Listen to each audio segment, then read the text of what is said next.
So again, our topic is all about the triangle congruence postulate. But before that, let us review first.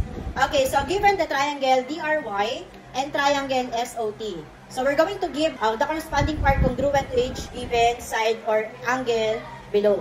So these are the two triangles. So let us identify the corresponding parts using the markings, anak. May nakikita kayo mga guhit. Okay, ang tawag dyan ay marking. So mag-base tayo dyan to get the corresponding parts using the two triangle. Okay, we're going to answer this. So number 1. So we have segment RD is corresponds to what segment? So using the first triangle, i-compare natin siya sa second triangle. Anyone, if you want to answer, just raise your hand. Yes, Alas? Okay, segment. Okay, very good. We have segment OS. Next, segment RY corresponds to Pabellar. Very good. Segment OT. And segment ST corresponds to Francisco. Very good. Segment DY. Now, how about angle number 4? Angle Y is corresponds to Tambawan. Very good. Angle O is corresponds to Villanueva. And the last one, angle D is corresponds to Niedo. Tama? Okay, very good. Angle S. Now, if the corresponding parts of the two triangles are congruent to each other, we can say that triangle RDY is congruent to triangle OST because the corresponding parts are congruent or just simply pasok sila sa CPC-TC. Do you understand? So today, our topic is all about the triangle congruence postulate. But before that, let us define what is the meaning of included side and included angle. Okay, so when we say class included angle, okay, is the angle between the sides of the given triangle. Okay, for example, I have here triangle ABC. So let us identify class the included angle. When we say included, nasa gitna ng dalawang sides. Okay, for example, I have here triangle ABC. How many sides do we have? 3. So I will use 2 sides only. So if I will use segment AB and segment AC, what is the included angle?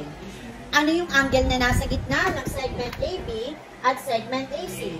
Angle A. Very good. This is the included angle. Okay, another. What if I will use segment AC and segment BC? What is the included angle? Very good. Angle C. What if I will use segment AB and segment BC? Angle B. So this is the included angle. Or just simply class, ang technique natin dito, to get the included angle, tignan mo yung name ng segment. AC and BC. Ano yung naulit na letter? Very good. Therefore, that is the included angle. Okay, using segment AB and segment BC, anong naulit na letter? Therefore, angle B is the included angle. Do you understand? Okay, and the included side. Okay, same din yun. Included side is the side common to two angles of a triangle. Okay, so common side naman daw ng dalawang angle. Okay, for example, if I will use angle A and angle C. So, angle A, ito po yun. Pag sinabi natin angle A, anak, ganito yung figure ng angle, tama ba? So, meaning, angle A or angle is a union of two non-collinear rays. Meaning, binubuo siya ng dalawang rays. Okay, meaning, this is the side of the given angle. Okay, this is angle A and this is angle C. Now, what is the included side of angle A and angle C? When we say side, papasok na anak si segment, di ba? 2 letters iyon. Okay, ano yung common side? Segment AC is the included side of angle A and angle C. We have segment AC. Or another, what is the included side of angle B and angle A? This is angle B. And this is angle A. Anyone? What is the included side? Segment AB or segment BA. Observe natin. Ano kayang pwedeng i-technique natin dito? Just combine. Yes. Combine the 2 letters to get the included side. So, angle A and angle C, pagsamahin lang, we have segment AC or segment CA, they are equal. And also, Angle B and angle A, the included side is segment BA or segment A, B. Any question? Oh, naintindihan na yung technique, ha? Okay, let us try to answer this.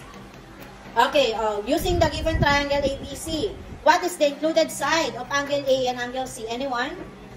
Yes, Villanueva? Okay, very good. Segment AC.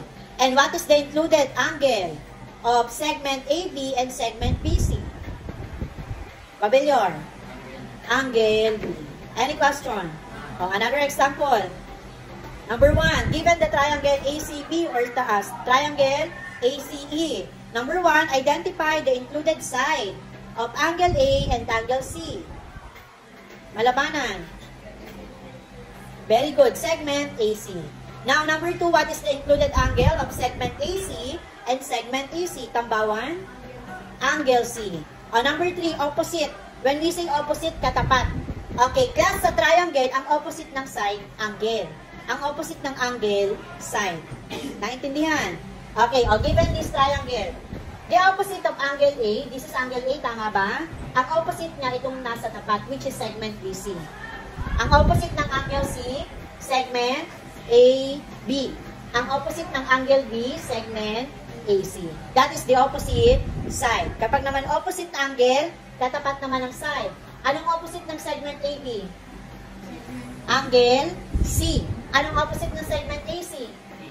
Angle B. Anong opposite ng segment BC? Angle E. That is the opposite side and the opposite angle. Or, sige, gamitan natin ng technique. What is the name of this triangle? Triangle A, B, C. Now, kapag hinahanap-hanap si opposite sides, for example, what is the opposite side of angle A? Opposite side. Ano daw yung opposite side ng angle A? Ito si angle A, tama ba? Anong opposite side niya? Segment BC. Kapag opposite side ang hinahanap, automatic segment yon. Ilang letters yung name ng triangle? 3. Sino yung binanggit? Yung natira, yun yung opposite side. Which is segment BC. Do you understand? Naman kapag opposite angle, for example, of segment BC o segment AC. What is the opposite angle of segment AC? Ilang letters to? 2. Sino hindi nabanggit? Siya po yung sagot. Or iyan po yung sagot. Nagets na po.